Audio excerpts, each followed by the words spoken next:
It's amazing. Joe Biden's at war with the American people, and he's at war with the Israeli people. You know, I posted something from Memory, Welcome America, MEMRI.org, where an imam in Michigan was calling for the slaughter of the Jews. And an imam in Michigan. There are many imams in Michigan who call for the slaughter of Jews.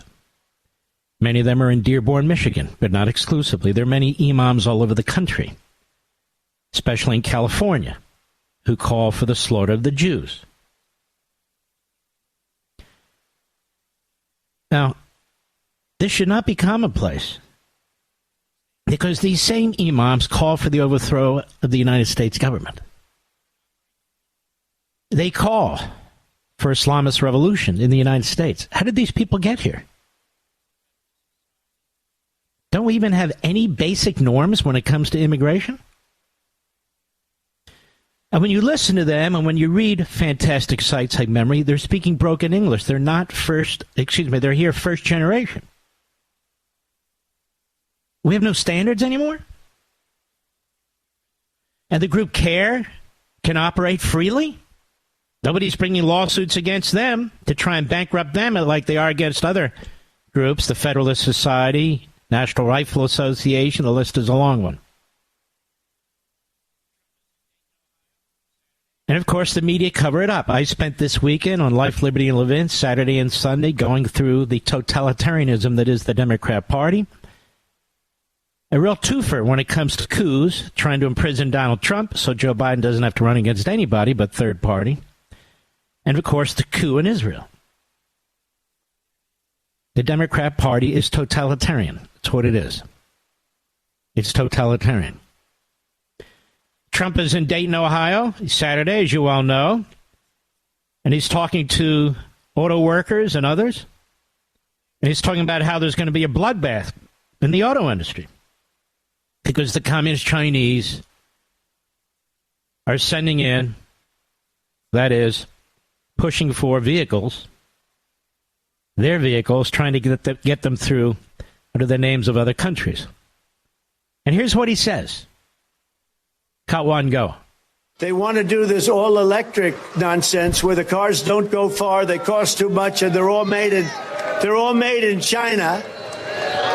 And the head of the United Auto Workers never probably shook hands with a Republican before. They're destroying. You know, Mexico has taken over a period of 30 years, 34% of the automobile manufacturing business in our country. Think of it. Went to Mexico. China now is building a couple of massive plants where they're going to build the cars in Mexico and they think that they're going to sell those cars into the United States with no tax at the border. Let me tell you something to China. If you're listening, President Xi, and you and I are friends, but he understands the way I deal, those big monster car manufacturing plants that you're building in Mexico right now, and you think you're going to get that, you're going to not hire Americans, and you're going to sell the cars to us now, we're going to put a 100% tariff on every single car that comes across the line, and you're not going to be able to sell those cars. If I get elected, now if I don't get elected, it's going to be a bloodbath for the whole, that's going to be the least of it. It's going to be a bloodbath for the country. That'll be the least of it. But they're not going to sell those cars. They're building massive factories. A friend of mine, all he does is build car manufacturing plants. He's the biggest in the world. Okay, you get the drift. So the Democrats are desperate to create the scenario that not only was January 6th an insurrection led by Trump, which is a lie told over and again and over and again. Not only that Donald Trump is Hitler, Mussolini, and Stalin combined, not only will he imprison his political opponents, and of course he didn't imprison his political opponents, that's Joe Biden, but that he's calling for a bloodbath. Now this went on for about an hour and a half until people said, wait a minute, Elon Musk, others said, what are you talking about? This is so ridiculous. Here's a montage of the media, hat-tip Grabian, and what they tried to pull. Cut two, go. But as Politico.com reports tonight on the, quote, bloodbath at the RNC. Headlines calling it a, quote, bloodbath. Be a bloodbath. Not only is it going to be a bloodbath, but after they leave New Hampshire, it's a bloodbath on her home turf.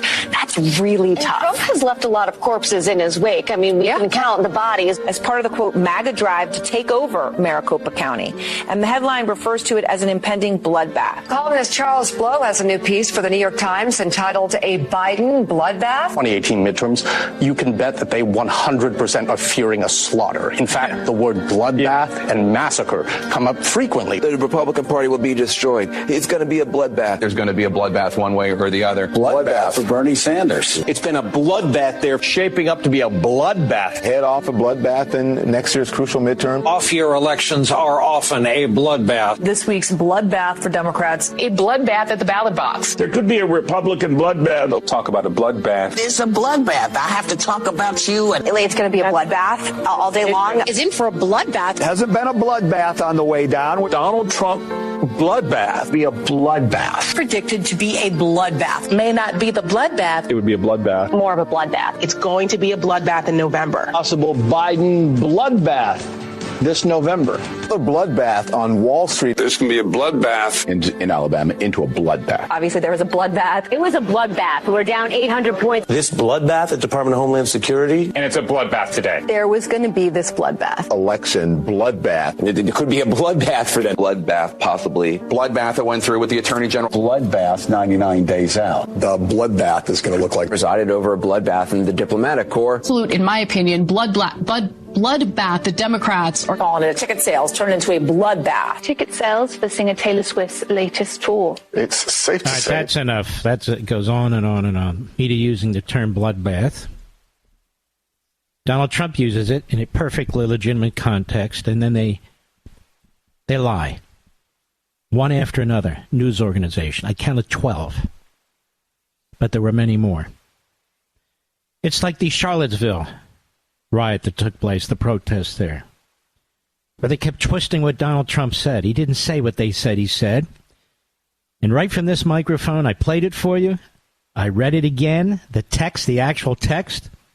It didn't say what they said it said. And in a minor footnote, it reminds me of my own situation when it came to Wolf Blitzer, Mr. Producer. Remember that one?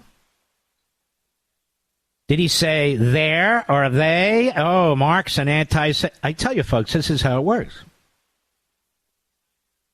This is a sick party with a sick one-party media. I want to read something to you. And by the way, they picked all that up from the Trump campaign that put it out. Biden Principal Deputy Campaign Manager Quentin Fulks. Careful how you say that. He put it out. Pelosi put it out yesterday, and so they conga line. They walk behind him. Michael Beschloss, a complete fraud. Michael Tyler, the Biden campaign communications director. They're all out there pushing it. And, of course, Bill Cassidy on Meet the Press, who's a nut, an absolute nut, and a Republican. Well, that's why they have him on Meet the Press, because he's a nut and a Republican.